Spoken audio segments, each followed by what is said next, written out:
us here at Comac DPW Yard. I'm joined by Stuart Cameron, the Commissioner of the Department of Fire Rescue and Emergency Services, John Jordan, and the Commissioner of the Department of Public Works, Joe Brown. And I want to thank all of them and our teams for their efforts here.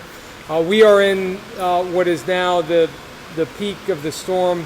Henri, as you know, has been downgraded to a tropical storm, but we're very cognizant of the fact that this time last year, a little over a year ago, a tropical storm that did not directly hit us, Isaias, knocked out 650,000 homes and businesses of electrical power. So as we are in the peak of this storm now, we are continuing to remain vigilant.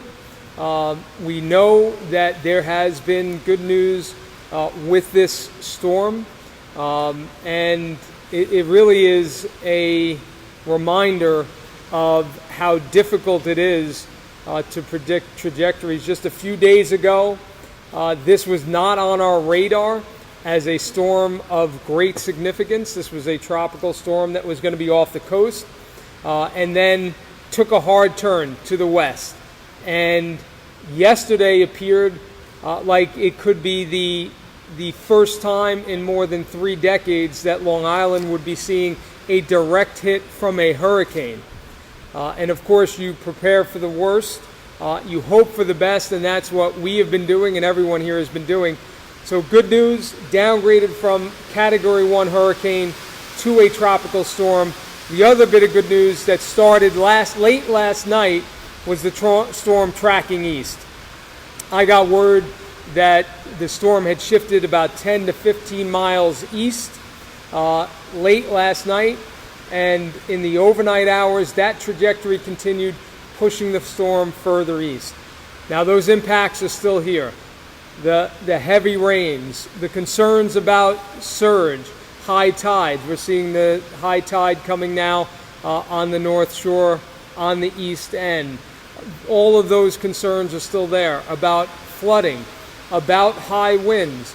You're still looking at sustained winds on the East End, 30 to 40 miles an hour, maybe higher, gusts 50 to 60 miles an hour.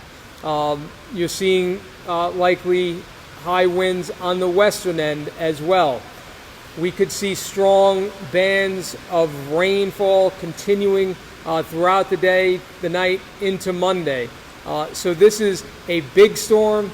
This is a storm that's not going away anytime soon, but we are prepared, and we have been preparing for a really significant weather event. I met earlier today at the Emergency Operations Center with our team, with Commissioner Jordan, and some of the teams that have joined us here, urban search and rescue teams, not only from the county, but from around the state. These are the teams that have the high water, the swift water boats that can go in and make rescues at homes, if individuals get trapped in vehicles.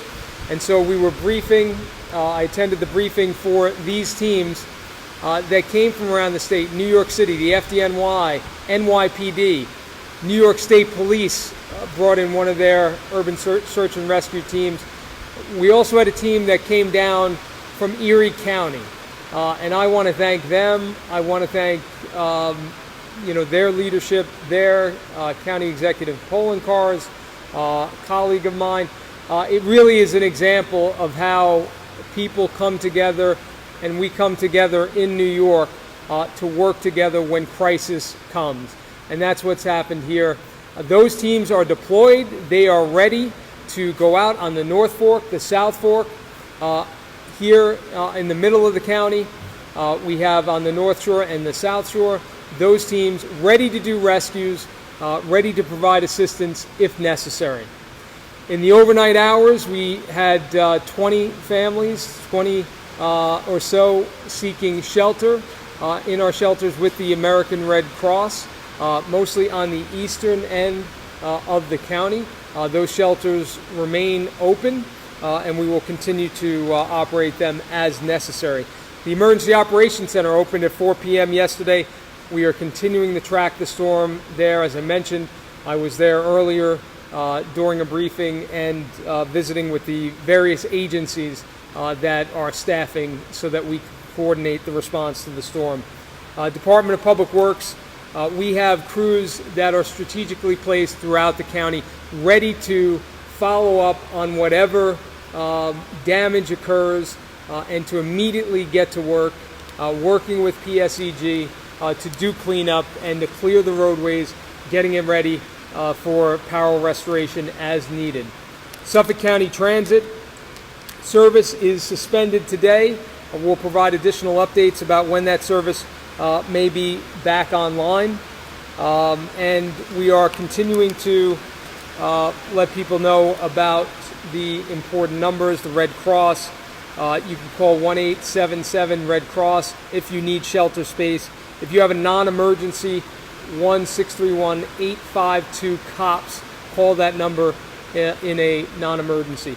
The evacuation of Fire Island took place late last night, into late last night. That was successful, moving people off the island. Again, as we get into the peak of this storm now, we are prepared, we are ready, and we will get through this. Happy to take any questions at this point. Do anything different preparing? For this storm? Yeah. Do you guys do anything different? You know, every one of these storms are different.